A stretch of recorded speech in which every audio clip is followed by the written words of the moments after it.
Oh, wow. Are you recording, Ian? Yeah, but I hadn't... Who knew this huge room existed? Oh, shit. Yeah. Who's that? That's Oprah and Dorothea. Hey, welcome to Dip and Chill, baby. A casual conversation with professional artists. I'm your host, Sid Williams. All right, hey. So we're live. Hi, Dorothea. Thanks for being here. You're welcome. I really am so beyond privileged that I have the inheritance of being who I am because you fought for who you are. And you did it in a way that wasn't aggressive, that wasn't masculine, that was just yourself. And I think it gets so misconstrued. Yes. And so unworth your time to unpuzzle people's perceptions of what it is for you to exist. Yes. Because it's not your job. No. Ever. It's your job to just be and to further your truth. And that's what you've done. And I think somewhere along the lines, the art world is based off of that being and that extraordinary courage. Also gets really muddy because like surviving and life and things are just gross. I don't think things are gross, but I would like to back up a little bit and talk about what I see my role as an artist and as a teacher.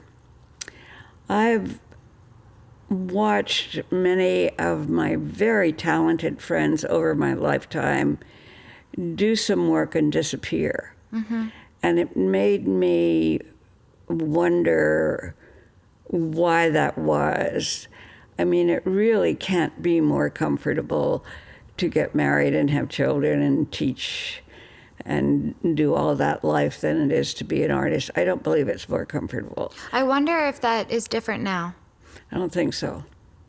Oh, we'll see.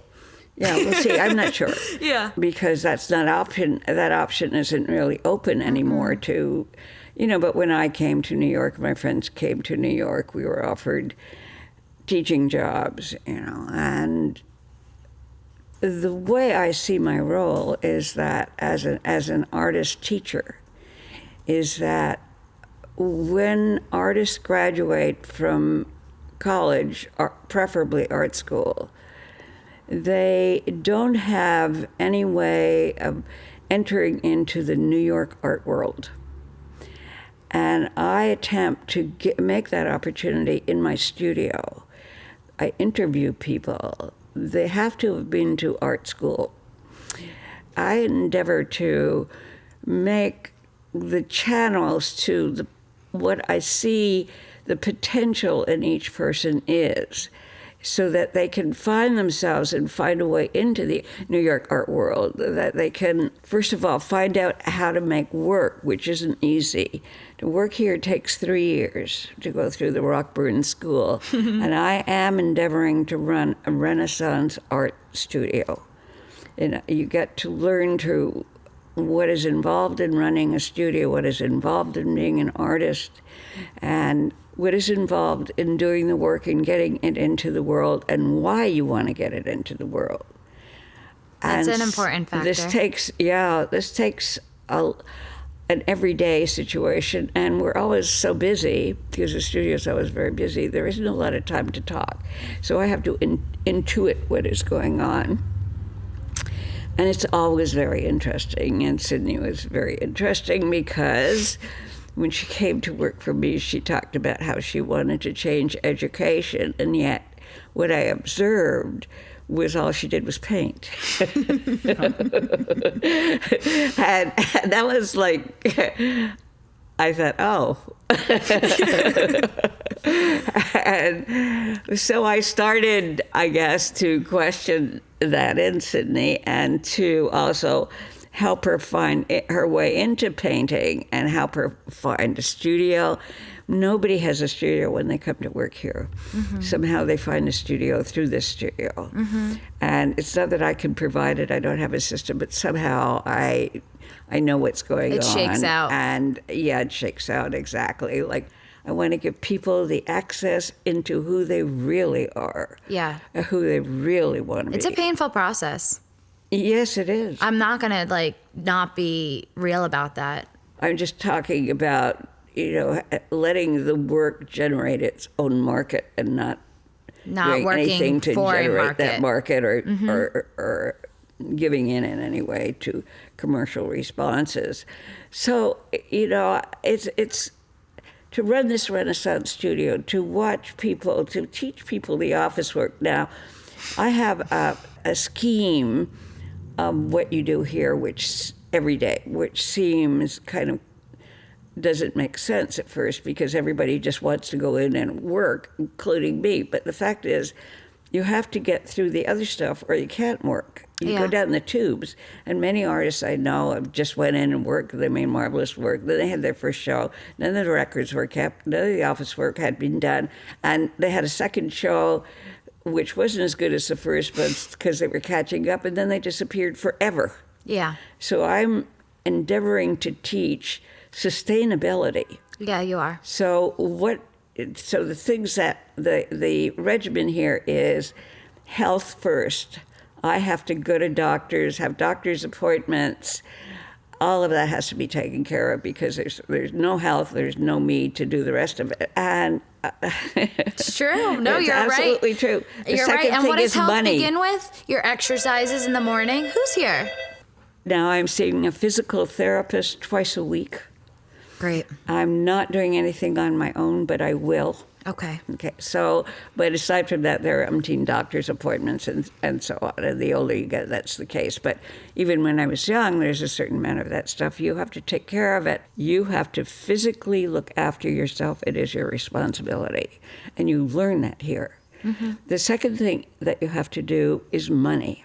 Mm-hmm. You have to keep spreadsheets on the amount of, no matter how little, even if you're living on $5 a week, you have to keep spreadsheets on the amount of money you have and where it goes. And you have to look at those spreadsheets and you have to make your taxes based on them. And you have to find out what is deductible, what the changes in the law are. You have to be on top of it because, believe me, your accountant will not be. You give him the information. So everything to do with money, including how it comes in, how much you earn, where it goes, down to the dime. Where you spend it. Yeah. Just being aware of where you spend and how much you spend. Preparing to pay your taxes, make sure you have enough money saved to pay your taxes every year. Because this is the way artists disappear. Yeah. They don't do this work. They don't want to do it, and I don't want to do it. I know. But I do it. I know. But that is what you learn here. You're asking about running a Renaissance studio. This is what you do. You learn to order materials. You learn how to research to find the best price. You learn to talk on the phone. You learn how to make a phone call, get the information that you want. You learn how to, if you have to write it out ahead of time and write down your answers. Those are all the survival mechanisms that you learn. And the last thing is making art. Now, you think it wouldn't come last, but it's got to come last because if the other things aren't done, you don't get to make art and you don't get to survive to make art. You've got to keep the system ship-shape like any other business. Every business, the business part of it is ship-shape or there is no business. Yeah. And what I try to do is I watch somebody move through the studio. I mean, they may not understand that I'm looking at them, but I am. I see things like I'll ask somebody to do something and they don't do it. I'll ask again because I think maybe, it just fell through the cracks and they don't do it. Third time I realize they either don't know how to do it or they're afraid to do it. And because it's too big for them or it's out of their vocabulary or something like that. So then, this is my job. This is my teaching job. And then, of course, I talk about what is going on in the art world that I am aware of. I talk about the good shows to see. Well, also you are a contributing human in the New York art world. Oh, yes. So, a major player for sure. Yes. And you came up through Black Mountain College, and your contemporaries and friends were Robert Rauschenberg and Cy Twombly, and people Don Judd. Yeah, Don Judd. However, I would argue that your relationship with Rauschenberg was much more wholesome than Don Judd. But nonetheless, you guys influenced each other drastically. You know, I always say if you're here for 3 years, you meet everybody you eventually want to meet. And so, you know, the critics come because they're my friends. And I always ask my assistants to have a glass of wine. Even if they're just intimidated and shut up the whole time, they get the picture. They do. And that is what I mean, Ian, by, it is Ian, right? Yes. I meant Ian by a Renaissance studio. Now, you know, in Renaissance, for instance, I can't remember the name of the studio that Giotto worked in, but he went in pretty young because there was no high school in those days, you know. And I think he went in at 14, Ghirlandaio maybe, and went through all of this process. And except in those days, of course, you learned all the technical things of grinding pigments and things like that. There's a certain amount of technical things you learn here, too, or we invent here. You have to learn a lot more technical things than I think you realize you're teaching. Yeah. Also, maybe it was the nature of our time together because our time... Each person's time, each person is really, really different. Like, because I was doing DIA when I was you worked really for me. blessed because my whole time was DIA. Yeah. So talk about, like, you had me reading mathematic books. I'm having Ella read, not theory books. Oh, that's great. Yeah. That's great. Yeah, you were teaching me the technicality of curves. Yeah. And of, of mathematics that I didn't learn. Like, I took some degree of college mathematics, but not to the degree, not to the degree of DIA, which is literally the equation of wholeness in each room that, is in communication with one another. And if you don't understand one part, obviously you're not whole. It's complex geometry. Yeah. Yeah. It is. And topology. Yeah. Believe me, I'm not talking, PhDs here. I'm talking about a tool artists can use, and I can show you how to use it. And I can show you how to, because most artists do not know what to paint. Yeah. They do not know, so they do grids. Well, I'm sorry, grids have been done. Yeah. Ad nauseum. Yeah. So you have to find out, like, what you have the feeling in your gut that you want to put forth in a sculpture or a painting, and you have to figure what form that's going to be. With Cézanne, it was Mont Saint-Victoire, but we live in a different world. And so my world is one of mathematics, and the world of art, if you're not doing pop art, is certainly going to be geometric in some way. Oh, most definitely. Yeah. Just because we are existing in space with perspective. Yes, and I want to make a statement here about the so-called pop art. Let me back up a bit. I don't think that you can put the content of your guts, your feelings, your passions into Mickey Mouse. I really don't. You have to figure out how you can put the content of your soul into your work. Do you think sometimes doing work in that arena can help reach your soul? Or Yes. do you think sometimes it furthers you from your soul?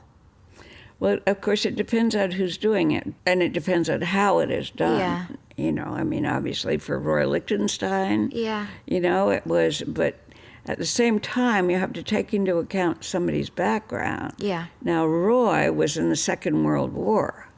Like most of Yes. Most of the artists that And came when to New he's York. painting irony, it's coming from personal Yeah. and humor. The humor of irony is coming from personal experience, and it's not illustrating, it's felt. And that's the big difference.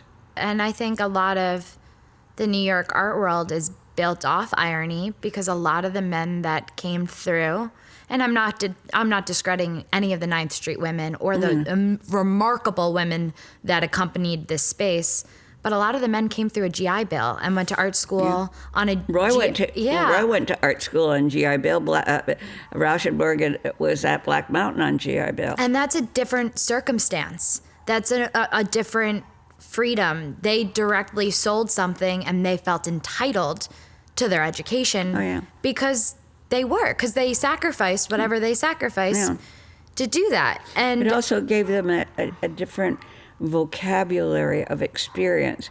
What I'm saying is you can't just adopt a symbol from the culture and make it your work. You have to have lived through it some way or other. I agree with that. This is maybe a good time to talk about Soho. Yes. And how you arrived. I'm just going to give a little bio on you. You're born in Montreal, 17 years old. You come to New York to go to I was 23 or 4 when I came to New York. Oh, no. You came through New York to go to Black Mountain College that was at 18, 17 or 18. 17, right. Yeah. Which made you 18, spark for New York. Like, you told me that train ride down really ignited you. Mm-hmm. And then going to Black Mountain College and really having that just wonderful experience with, all the legends. Just look up Black Mountain College, you'll know something. You'll know a little bit more about how this world Thursday night works. I was at a reception for Michael Rubenstein, and there was a woman there, who I liked a lot but didn't know very well, and I could see that she didn't know what I was referring to, and so on. So I said, I went to Black Mountain College, and blah blah blah, and she asked what Black Mountain was, and I said, and she said, why did you go there? And I said, because I felt it was the only place that I knew of in the whole world that could give me an education. Yeah. And indeed, I received a fabulous education there. And you have to have an education to deal with the world. You must know what books are. You must know what philosophy is. You must know what poetry is. You must know what anthropology is, as well as art. And I got all that there. And mathematics. And science and physics. You must be grounded in knowledge. Yes. You have, there's knowledge to be had. And, in this generation of the difficulties of finding truth and knowledge, which is a very real struggle for youth, a real sense of peace in which I have made for myself in looking at artists of their generation comment on their civilization and know that they are pulling information from ancient civilizations, whether that's Egypt or whether that's universal mathematics, whether, and that amount of information that's accessible. It was very exciting in the Renaissance when it was shared and it was truthful because there wasn't enough overshare at that point where it got muddy. And now we're in so much of an inflammation of knowledge and perspective and opinion, a hard opinion with a capital O that is not truthful or not based on knowledge, that is based on maybe mental instability and paranoia. On the internet. Yes. It's not based on... Yes, it's not. The internet does not make knowledge. Yeah, and I'm not putting the internet down. No, the internet's a fabulous tool. It's a little lower class than a newspaper. Well, I mean, even that's a very arguable thing even today. Yeah.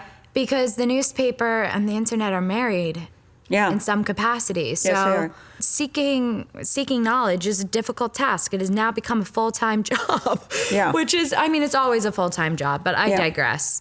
So you went to Black Mountain College where there was this worldly knowledge because of what was happening in World War II and the fleeting of people to save the knowledge that they had built up went to Black Mountain College. So but also some of the teachers were from Germany. You had a globalized education at a young age that was very open, and you were in an incredibly nature-filled, beautiful place. Yes. Which is our best teacher, as we all know. Knowledge would not exist without the relationship of nature. Yes. So then you came to New York, and New York world had already been established by women like Lee Krasner, and in some she went to Long Island, but in some capacity, 9th Street had existed. There was a basis of abstract expressionism, and the people that came that were a bit older than you, and you were married into those people. My understanding of your stories. Not really. You weren't at all? No. Were you accepted in any way? Well, I was, like young, really a lot younger. Yeah. I think they were all like 20 years older than me, if not more. And I had a child. Yeah. Which made a huge difference in my availability, and I supported my child. Yeah. And other people. And you were as in well. a terrible marriage. Yeah, well, I was out of the marriage by then, but it's the 9th Street Women. I haven't read the book, but women who were artists were really not accepted. Now that sounds like a mild statement for what is actually going on. I mean, the women were not only were they not accepted as equals, and in most cases they weren't equals, but they were demeaned sexually as sexual objects. And of course, that's not anything to do with me, and I don't identify with that. I never did. Yeah. No, you identified as strong. So what year was it that you needed Rauschenberg to co-sign your credit card? 1968. It's crazy. So 1968, how old were you then? I don't know. I can't do arithmetic. I can't do that math either. So let's just say you're a mid-career artist at that point. No. No, you're still emerging? No, I was trying to find out for myself. I had done post-student work in my studio. Yeah, you say you did a lot of abstract expression. Yeah, I mean, I was like trying to find out what my vocabulary was, meanwhile doing incredible amounts of mathematics at night. And I felt that I was through making post-student work, and I didn't want to do it anymore. I'd finished that. I felt whatever I'd gotten from it, I had gotten, and I didn't know what to do. And Judson Dance Theater had started up, and I became part of Judson. And that was great because of the thinking that was going on there. I can't remember, Robert Dunn maybe was the organizer of it, and the dancers were they were always throwing the bus over the cliff one way or another. And that was kind of what I needed to see. I needed to bring out the radical side of myself. And Judson Dance Theater did it. Does Judson use like geometric movements in the body? They did all kinds of things. Like, for instance, Isadora Duncan said, if you want to dance, just practice walking. She said, you have to walk. Most people can't walk. Yeah. And you have to walk across a room and know how to walk. Yeah. And Judson sort of did that. I mean, in the Army, they called it, taking, 50 poles from one place and putting them in the next place. There was a lot of that kind of work at Judson, but there was also the dancers were reacting against formal ballet training.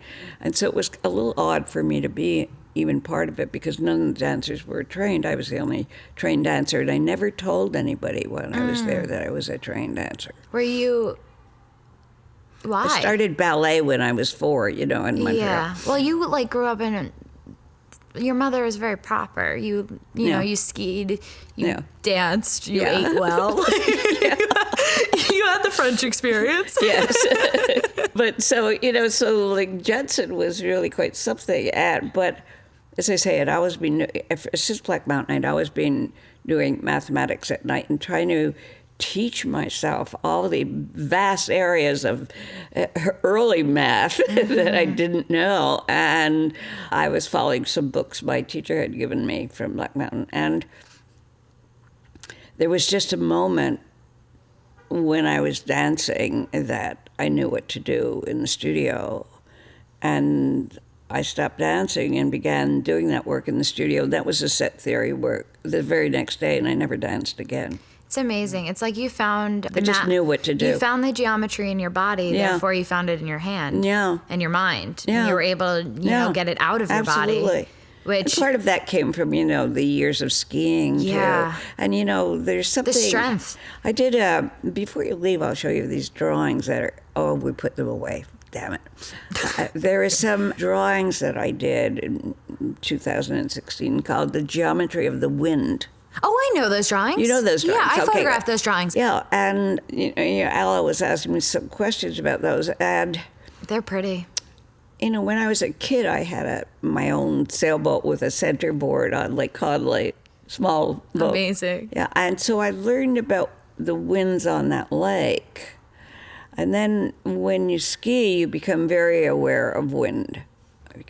You can't ski in snow because it hurts your face. Yeah. Things like that. Yeah. You become very aware of wind. And once I was going to a doctor's appointment from here, and I got to the corner, and I turned around and came back because the wind was blowing me over. And all of these experiences over time made me think that, of course, wind relates to the universe. Yeah. There's a lot of wind out there. There's a lot of wind. Beyond our world. Imagination, yeah. The Sahara sand fertilizes the Amazon. Huge windstorms going on there. Yeah. And so wind is a very important thing. And so, I don't know why I began to talk about that. No, it makes the geometry of wind, the geometry of your body, the finding of, I mean, the universal truth is within you. Yes. And I think once you open up to it, it opens up to you. Yes. In a respectful way. I think this is maybe why we were attracted to each other, because we both heavily rely on nature to help us be human. Well, I am nature. I am a tree. Yeah, exactly. I am. Tree. Exactly. There's no difference between me and a tree. Exactly. And I think in certain respects. Yeah. When I set up this program, about health first, money and so on. It will be done. It kind of clicks for a bit. It's the radiation. Yeah. It's the water. The pipes aren't tilted right in this building. And there's water in there. Do you see how excited he gets over a bang of a radiator? I'm excited to meet your grandfather. Yeah. Because that's really my generation. My generation is I was born into the Depression, but my generation is the Second World War. And it is amazing to me that people like your grandfather survived and went on to live because, really, you have no control. If shit happens, to you, I don't mean something like the Holocaust. For instance, I was told in I guess it was 2000,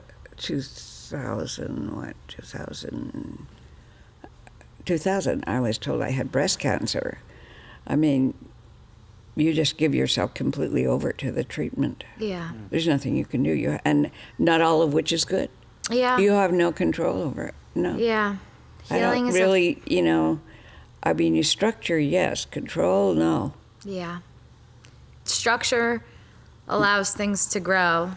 Control just accelerates death. Yeah. When you were explaining the whole, how you run your program, there's so many similarities between the way my grandmother and my grandfather ran the business.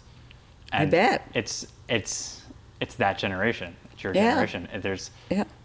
And I certainly I just turned 88, which you probably know. I didn't know that, but happy birthday. Her birthday was October 18th. Yeah. So they're older than me, but it's... Well, my grandmother was 82. Her that's what I was gonna say when they were matchmaking, but she was a young bird. Yeah, they were set up by a matchmaker. Oh, how good! Yeah. It was funny. My grandmother told me this story that on I think it was their second date. My grandpa was like, "We're gonna have 3 kids, and they're gonna go to a yeshiva," and she's like, "You're crazy," and that's exactly what happened. He also took her to prom. He did? Oh, man. It's really funny. So weird. He looked young. He looked young. Hey, he has youth on his side. But it is interesting. It's. I was thinking when you were describing the way you run your program, it's exactly what my grandparents tried to teach my dad and what my dad has been trying to teach me. It's you can do what you want, and it's the making work is. But you have to have the structure. Yeah, making work is the reward after putting in all the structure. legwork. Right, Yeah. exactly. And exactly. I mean, it makes so much sense. And I feel, I mean, for me, someone who's just always wants to not bother with doing the legwork. And nobody does. Nobody does. Says, "Oh boy, I want to get up and Do look my after my taxes." health." And you don't even. I mean, I do exercise, but I don't wake up in the morning and say, "Boy, I can't wait to work out." No, me neither. It's a real. I wish I did. I wish I did too, but I think some people do. Also, about my program, one of the things I want to mention is that when people leave, I generally see through the beginning of their leaving. Like when Sydney got a studio, I paid a couple of studio visits and talked about the work. And the reason I do that is that people leave and they're terrified. Yeah. There's no longer the structure, I had and they never don't been know that who they are scared in my because they've been life. leaning on me to some degree. I've been leaning on them. I don't mean it's not mutual. No, it's mutually, we needed each other. Yeah. We needed to teach both of each other what we knew. Yes. I'm not sure why I needed this, and I don't know if there's just something psychologically even wrong with me, but I needed you to tell me I was an artist for me to even begin to see that I possibly could be an artist. And I don't know It's if that's... interesting, isn't it? I don't know if that's not okay. Like, I think it's okay. My end, but like, I needed your justification of seeing me to like begin to even recognize myself. It's just what I call positive experience. You know, when I was in Montreal, my boyfriend was a math major, and I was still in high school. And I sort of quit going to high school and started going to college with him. He was going to McGill. And I went to his math classes, and after the math classes, I was like 13. I explained the math to my boyfriend. Amazing. You know, now that's it's not that it's amazing. I'm talking on an experience level about what happens in life, you know, that brings out your abilities. Yeah. You know? That's what I try to do here. I try to teach, you know, and the fact that I knew the math and he didn't, you know, he wasn't in any way competitive, you know. Yeah. He just thought, well, why is that? Yeah.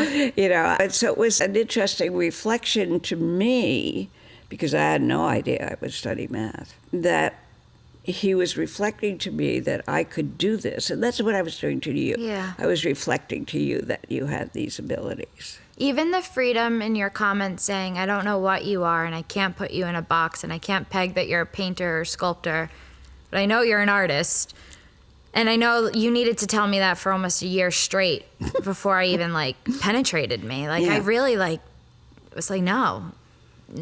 And I don't know why, like whatever that is, but it was kind of funny because, you know, she'd be having these conversations about education, and then so I was trying to open those doors, if those are the right doors. So you remember when we went to lunch with, you know, the woman that worked at DIA? You were saying about education, and she was saying, well, yeah. I guess I had such an idealized dream for education that she was like, this is not reality. Like education, like this, what she's an academic. Yeah, and she's and Courtney Martin is brilliant, really brilliant person. She's head of the art department, in New Haven. the English art department at Yale. Yeah. The museum, English museum. I mean, she's like, director. She's a brilliant brilliant and generous. Yeah. You know, and her husband is a physicist, a consumer, the magazine General, what is the thing that rates all Consumer the products? Reports. Yeah.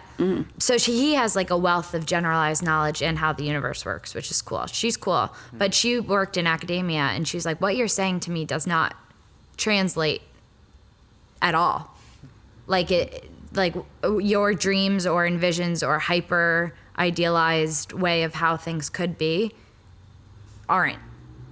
And I think like aren't the reality. Aren't the real or aren't the reality nor like a plausible path. Do you remember what they were, like what you were? Yeah, no, of course. I've spent many moments of my life reorganizing how curriculum in my brain should operate and work, and how engaging and inclusive it could be, and how unrealistic that now seems. But I was like young, and I was finding the injustices of education and the injustices of power and control and how systematic. I was really, I guess, learning about systematic oppression for the first time. And instead of internalizing that in sadness, I went the complete opposite and grabbed onto, I can change education, and education is the root of oppression, and really grabbed that I'm not going to let this get me depressed. I'm going to find a solution, and I'm going to make it my life's mission to allow there to be a more holistic educational system. Well, I mean, And if it's a system. and if it's anything that Dorothea has shown is like, one, education never stops. Yes. And two, Takes many different forms. there's a lot of forms. There's the form that You don't have a microphone. I do. You do? Good. Yeah. Okay. There's the form that this woman takes, which is she works at Yale. Yeah. But there's also the form that Dorothea took, which is she's conducting like a very personal relationship with someone while teaching them how to be a career artist. Yeah. So it's like both things can exist. Yeah, I mean, both things do exist. Yeah. I also realize that everyone has their own story, and the unfolding and the reflections within them will happen whether that's in public school or not. I don't know. I just, like, I went to School of Art Education at UVM, and University of Vermont is set up by John Dewey, who's somebody I admire. And a reason why, you know, University of Vermont really appealed to me is because I guess I identify with his philosophy. Have you to read John some Dewey? extent. Yeah. I read a lot of his essays on nature. No. But what about his essays on education? Yes. Yeah. Yeah. I have read most of John Dewey's There's a stuff. Harvard series of 10 lectures at Harvard that he did. Yes, and that's Jack Rice, who was the founder of Black Mountain, went to those lectures, and that's why Black Mountain was founded. I didn't Based put that on those together. lectures. I did not put that together. Yeah. It's a Education. small world. Yeah, well. It's a really small world. Yeah. It really is like a very small world. Yeah. And it's just like, I think it's an unrest of learning the world Yes. that happens a lot in your 20s. Yes. And it's a hard thing to not internalize the unrest. But Sydney, now you've been out of the studio for 2 years. Yeah. I'd like Isn't that you to crazy? talk. Yeah. I'd like you to talk about the work that you do. You know, what you've gone through during those 2 years and where you are in your work now. Yeah, Mahoney, that's how I feel. Wide-eyed and like, what? The work I have been doing is like super selfish until like maybe recently. Super what? Selfish. Not selfish. It's just I made paintings based on lessons I needed to learn myself. So the first painting I made when I came back from Nepal was the Annapurna Base Camp painting, and that was a let going of control and the illusion of time. And those are two things that I really needed to deeply explore. Yeah. So I made a painting about it so I could think about it for like months and months and months and months without anyone being like, what are you doing? Yeah. You know, I'm thinking about time and control. Yeah. And then I needed to make a painting about taking up space and not feeling so guilty for taking up space. So I made a painting called Essence, which is like a huge yellow painting. It's like pretty big. And I needed to make a painting that made me see who I am back at me. And then I made a painting right after that called Beginnings, because that felt like an actual beginning of my career that wasn't just so wonderful. Like, I am a wanderer by nature, very curious person. Yeah. And then now I'm starting paintings based on your attention, and it's paintings that just for me want to highlight. I want to know where my attention is and how much I am aware of who is buying, selling, controlling, or manipulating my attention, and how many people realize where their attention is held and how many people are paying attention to their attention. And I want to make work that inspires people to see what they do with their time and see how they spend their money and see how aimless they are and see if that's something that they can see without judging themselves over. You know, I think a lot of people have a tumultuous relationship with social media because it's so much grabbing your own attention and taking it out of your control, so it's uncomfortable. And social media is kind of the way our communication is moving forward. So I just want to be more mindful about how my attention is really being represented in that space. So that's what I'm working on now. Tell me something. In social media, do you feel people relate to each other? If you know the person outside of social media, yes. You I mean think. if you know them personally? If you know them personally and you can see how they're representing themselves and why they are choosing to post what they post, I think it's much easier to relate. I think if you are using it as a tool to judge your placement in the world, it's a very deceiving perception. And that can create a lot of deception in your own life because you're basing your perception off of deception. And I mean, art, and this has been an idea that's been explored for always, is perspective. And we are an object, and how do we exist in space and time?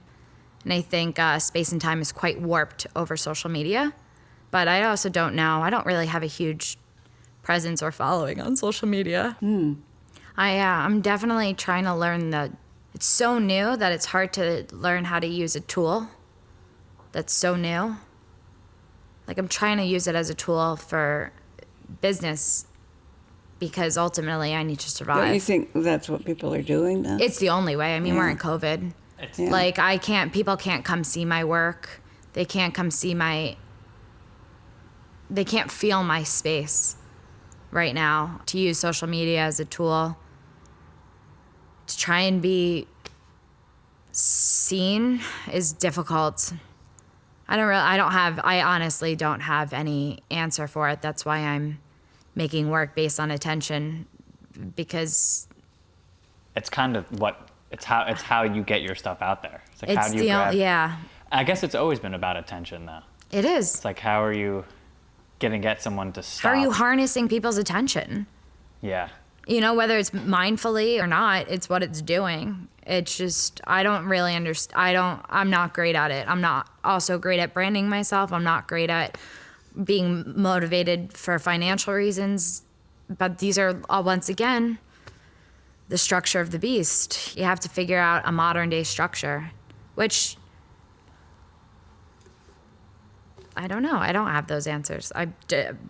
I'm thinking, but I got nothing. I'm happy that you laid your groundwork in person. I think that's huge. It's really, really imperative and important to still have human connection and relationships and place. Yeah. I think social media is giving maybe New York, which has very little space for artists now, it's giving them some breathing room to find other communities, because it's hard. It's hard when things are oversaturated. Like, things are just oversaturated. All right, going from New York has no space, let's talk about Soho and when you moved in. How much did you buy this building for? And what year? This loft? Yeah. It's a little confusing to me because I had to put a lot of money, not into the loft, but into the building in assessments. You know, we had to redo elevators and furnaces and so on. But I had to take out a bank loan. Okay. Yeah, and my memory, you know, which is probably not too accurate, was somewhere around $100,000. Okay. And this space is worth millions now because you're in Soho. You're on Grand and Crosby. Mm-hmm. Do you feel, how quickly has that energy turned over, like from an artist's playground? Well, one thing I want to say is, you know, if you want to invest, you know, the way to invest, the thing to invest in is real estate. Not that I ever have, but that's the thing to do, because I mean, in a way, after you did without knowing. I bought this place in 73, or 74, I think. And so anything, you know, accumulates as much as this has, anything. Yes. You know, okay, so that's one thing. But when I moved into the area, it was much more interesting. There were a lot of, I don't like the term, but ma and pa restaurants and things like that. And it was a lot more doable but it was also dangerous. I got mugged once a year for the first 10 years I was here. Yeah. Wow. Yeah. Yeah, you didn't Coming carry in any the door, cash. coming in my own door. Yeah, you still don't carry cash with you, do you? No, I do not carry cash, no. Yeah, it's not right. Yeah, no. It's not right. No, just because the area was deserted and it was known that you could, as the police said to me, I was the perfect profile to be picked off, was a small, older blonde. Yeah.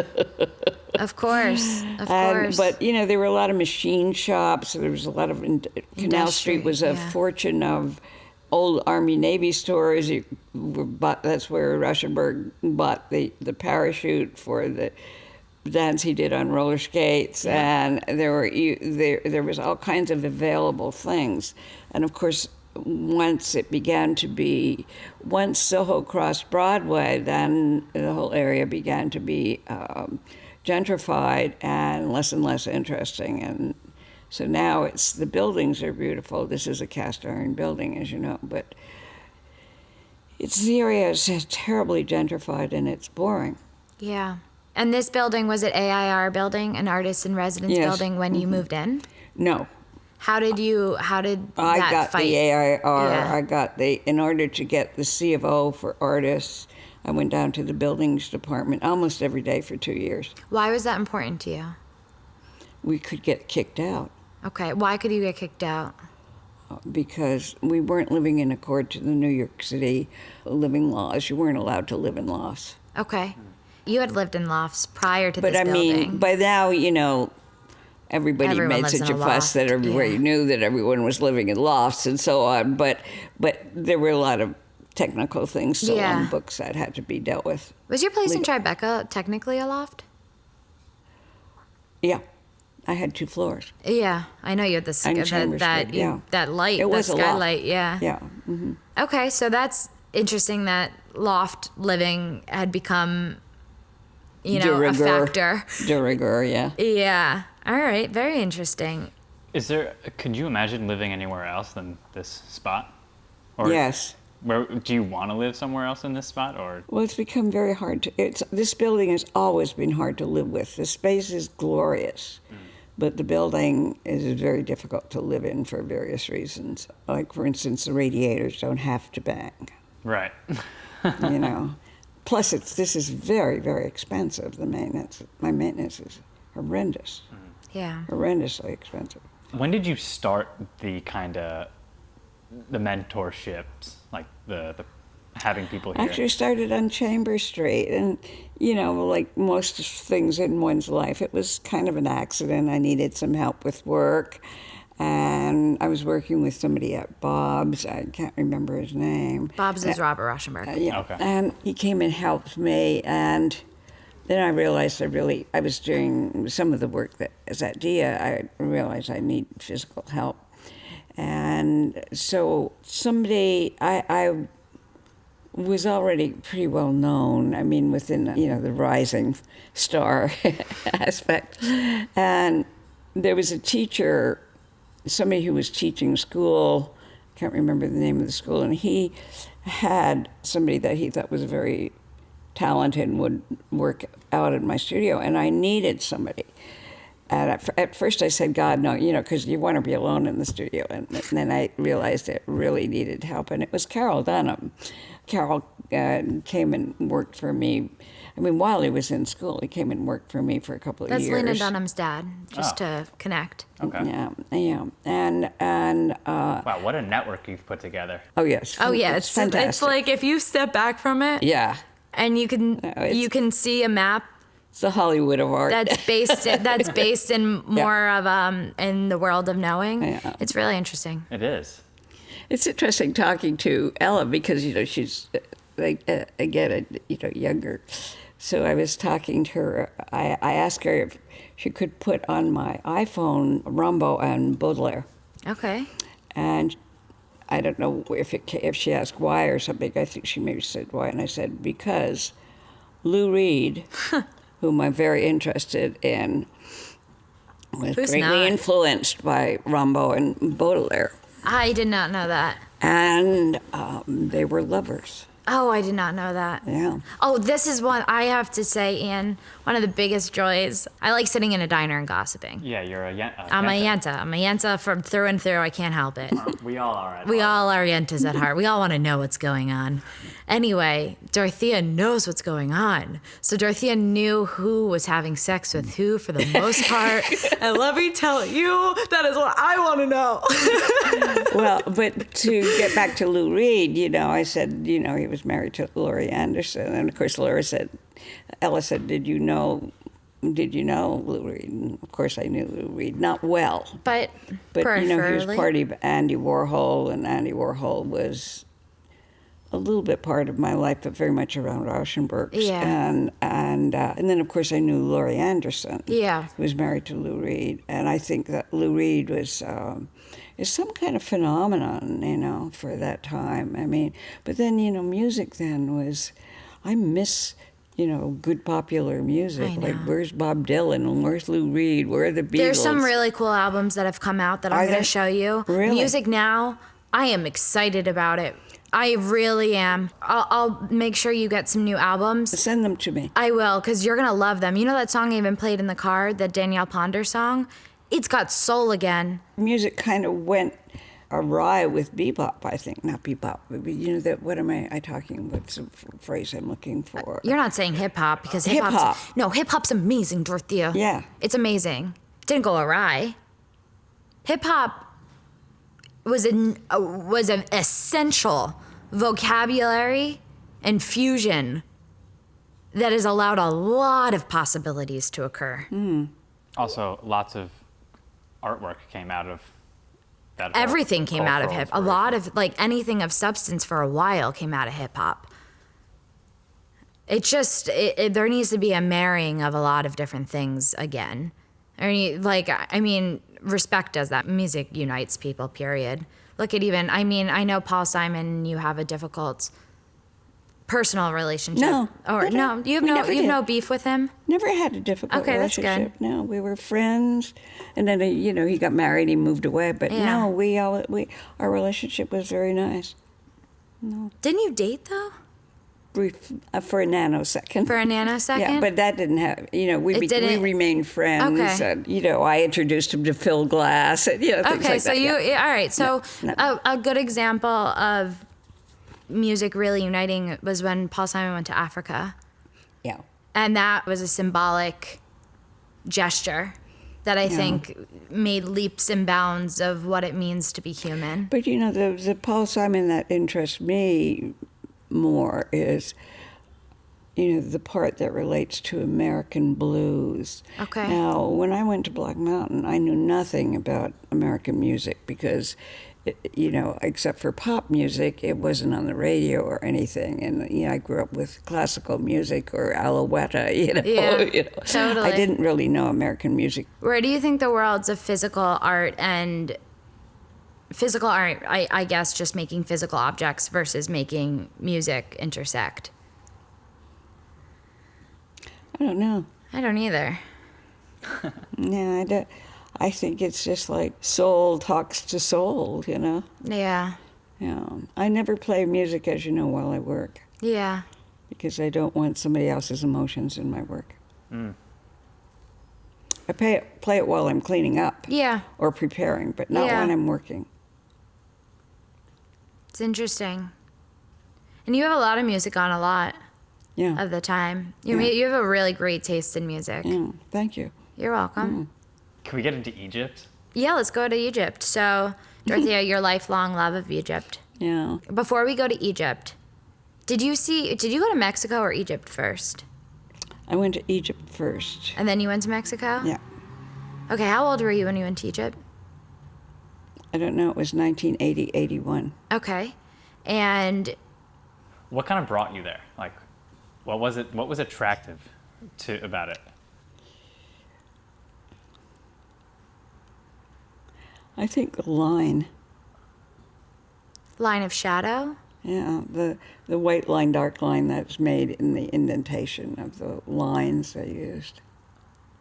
But also just the monumentality There's a shadow that of occurs. the work. I'll tell you after.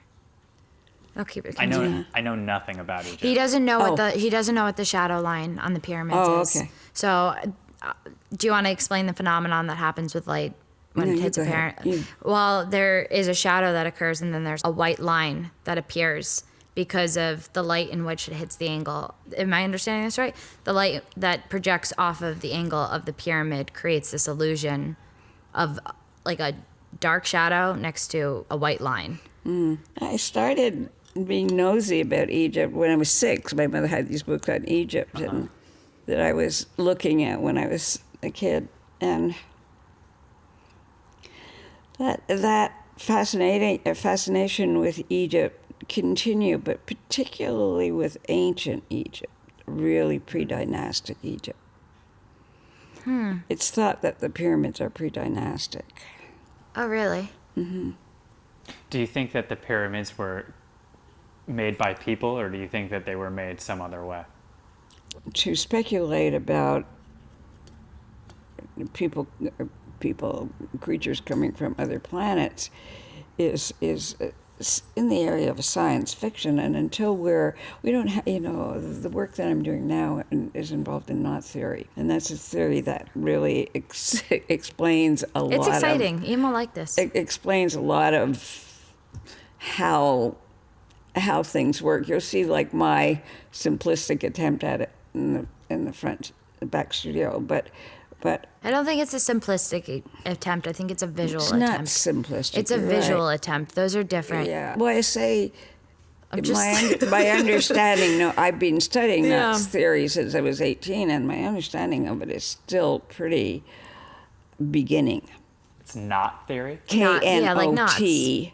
Did your interest in math come from when you were 6 with Egypt, or did you always like? No, but interestingly enough, I was looking at these books, my mother's books, and they were engravings because I don't think it was pre-photography, And I mean, photography was around, but these books were engraving. And when I went to art school later, and I was taught the golden mean, I realized that I knew it because it was all in these books I'd been studying as a kid. The golden mean, that's not mathematics. Mathematics is, more complex than that, or complex in a different way. So, did you find answers in Egypt? I wasn't looking for answers. Okay. Did your work change? I think every time you travel, you change. Yeah. There's something. It broadens you. Yeah. One of the things that I've been doing during this period when I've had to recover from the fall is studying Egypt. And I realize very much that there was a pre-dynastic culture there. I mean, I think it was all over the world.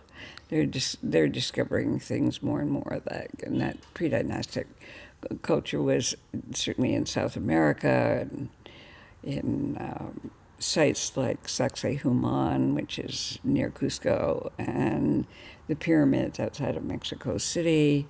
Can you talk about your trip to Mexico a little bit and that reflective pond? Is that called a pond? Yeah. Well, I can't remember the year, but David Reed did an exhibition called High Times, Hard Times, and it went to Mexico City, and I had always wanted to go to Mexico. I'd never been there before, and while I was there, I went to see the pyramids outside of Mexico City, naturally, but I also went to a place called Saint Albayan, which is, I can't remember the name of the city that it's near. And while I was there, that's a very ancient. It was the city occupied about 5 miles square, which is very big for a city then. And one of the sites I saw was because the natives had, I don't know what to call them, the early Mexicans, early South Americans had always done astronomy, and there was in Albayan there was a large pool which was lined with black stone, and it was a reflecting pool so that the priest could see the stars in the pool. And that made a lot of sense because I always wondered how ancient people studied stars, but clearly that was the system. It's amazing. Yeah. It's amazing. I didn't know before the lecture that we went to in Brooklyn at Hannah Tierney's that it was considered anti-religious. You know how ignorant I am when it comes to any form of formalities. Not proper to look through a telescope because you were connecting yourself too closely with the heavens, and that was God's land. I didn't know that was such an act of rebellion. To look at To the look stars. through a telescope. That's, And because that space is reserved for the gods. And something that I've been meaning to check in with you and bringing it kind of back to culture that is forming right now, like cancel culture is a huge part of fear that's getting instilled in artists, and also a way to tighten up oppression, which really needs to happen. You know, people need to be more intentional with their actions, but canceling a person because of ignorant behaviors or whatever, whether that's in any regard, is a very dangerous thing when it comes to allowing one to be free. And this is a very difficult conversation that people don't want to discuss. And I think a huge factor that has been on my mind is you age with your fight. So it can't be, you cannot use the same context of what is socially appropriate or not appropriate through the lens of your generation's fight. No. And that's not fair for an elder generation or a younger generation to be predisposed to that judgment and to be negated for their accomplishments of their lifetime.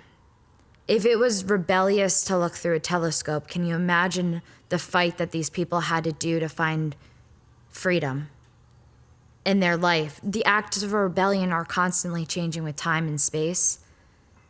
And the accomplishments of woman or man or they or everyone. It's a difficult conversation to have, but it's something that's worth talking about. You know, like how different acts of rebellion age.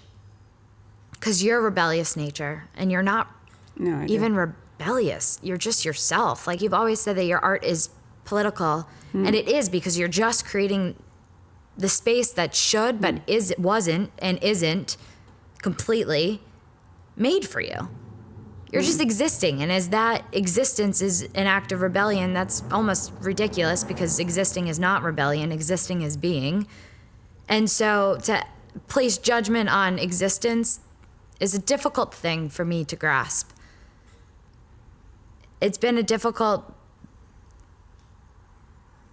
We all have biases. You have to, go back a bit in order to understand that. And then that is when, we are controlled by the elements still, but when it was an agrarian culture or hunter-gatherer culture, the way the storms occurred and whatever, and that was, as you know, ascribed, even though people were sophisticated and studied astronomy, it was ascribed by the priests primarily to acts of God, and of course they were the messengers of God, ergo the power. And people who wield that kind of power usually are short-sighted in some way or other, not always, but usually. And the thing that was therefore interesting to me about that evening at 5 Miles was the discussion of Husserl and Galileo, because Husserl misunderstood Galileo clearly.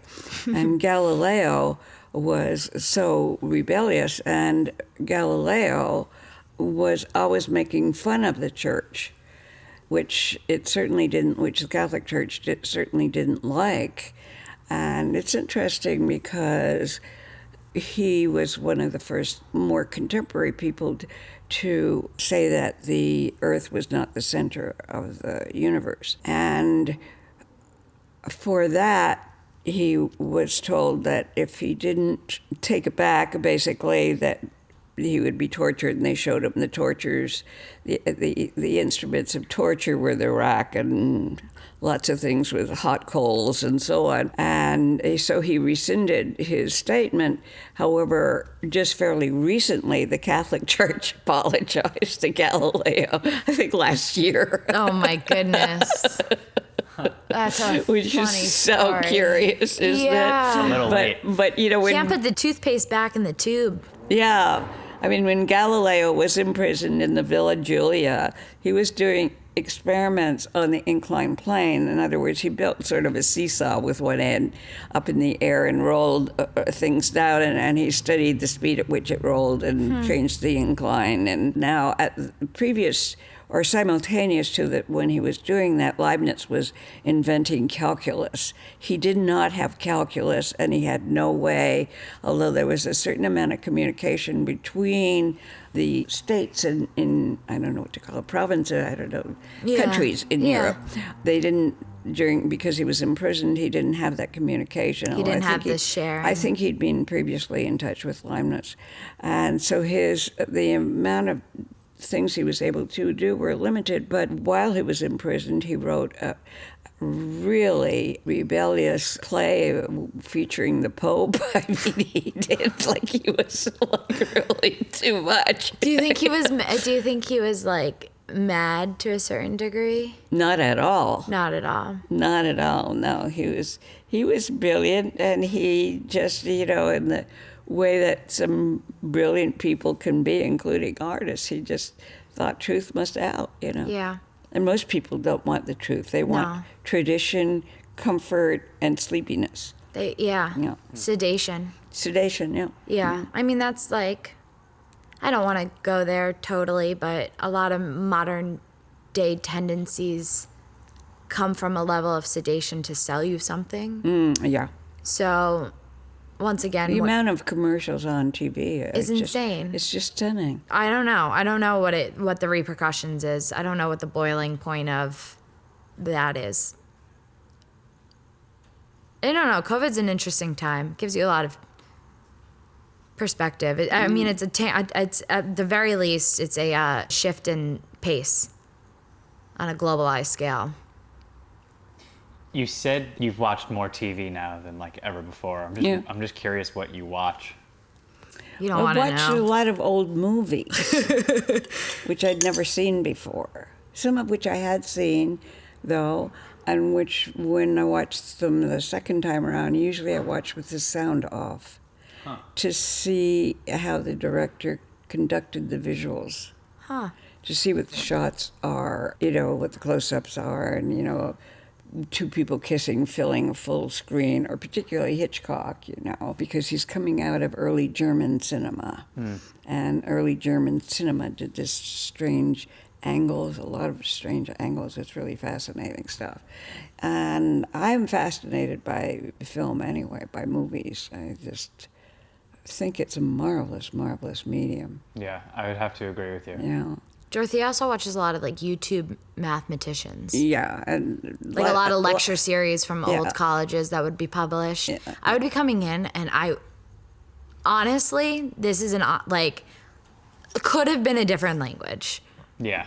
Like, I have no idea where this was getting, like, I'd be like, what are you watching? Like, you know, like a serious, like. But you were just catching snippets. It was just snippets. You could, And it was you just- could watch it. You know, it's not like I'm, you know, sensationally brilliant or something, or even sensationally. I mean, you know, yes, I do higher mathematics, but I'm not a mathematician in the sense that I'm not working with that. I'm not making mathematical breakthroughs. I understand the language because I've studied it and it was taught to me also. Yeah. You know, it's just like being taught to read. I mean, if you look at a book and you can't read, it must seem like, you know, magic. But once you can read, it's something that everybody can do. And in a way, mathematics is a way to read. Yeah. But the interesting thing in mathematics, which hardly non-mathematicians don't know, there's humor in it.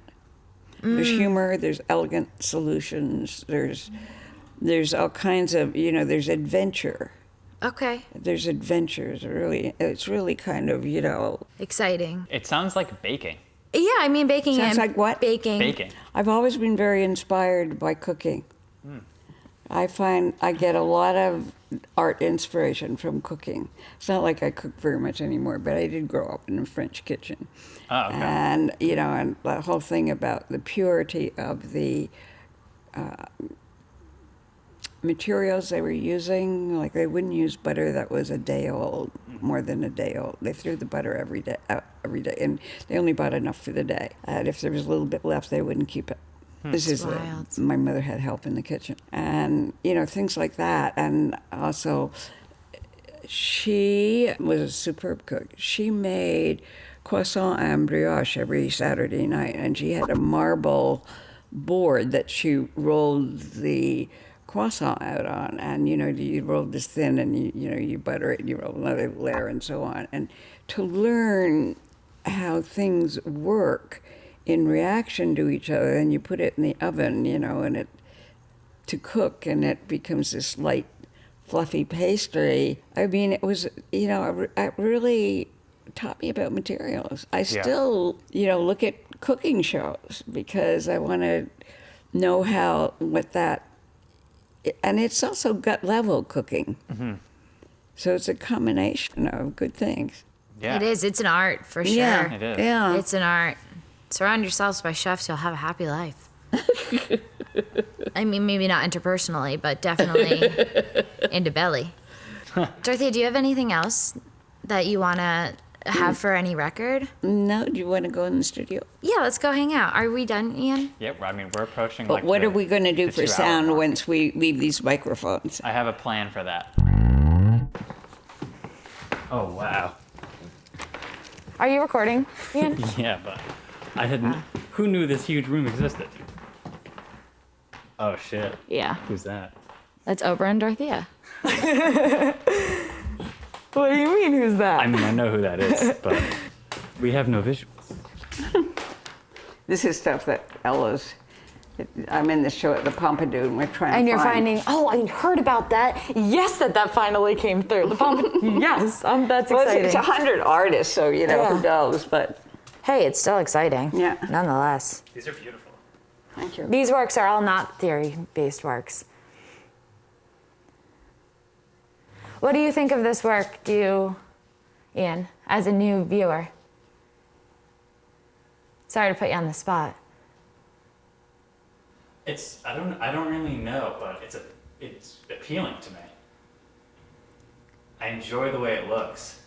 Well, there's a sculpture that I'm forming, and in a way, because this is in no way finished, you can see some of the thinking more clearly because it's not finished. The bricks won't be there. Oh, this is nice.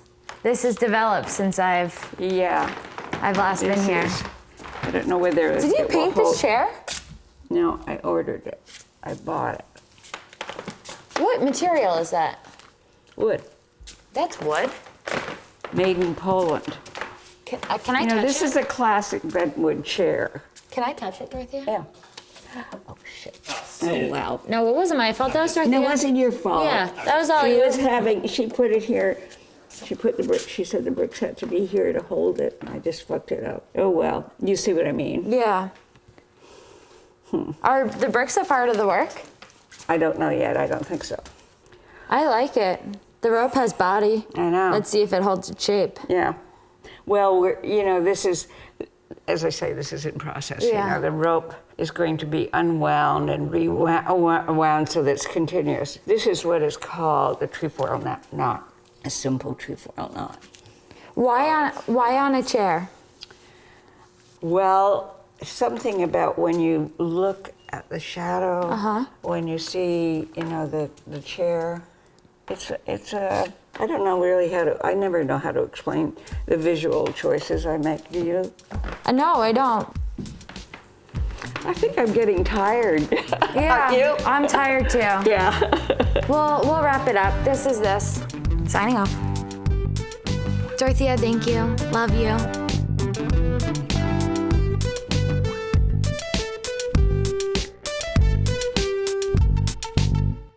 Bye.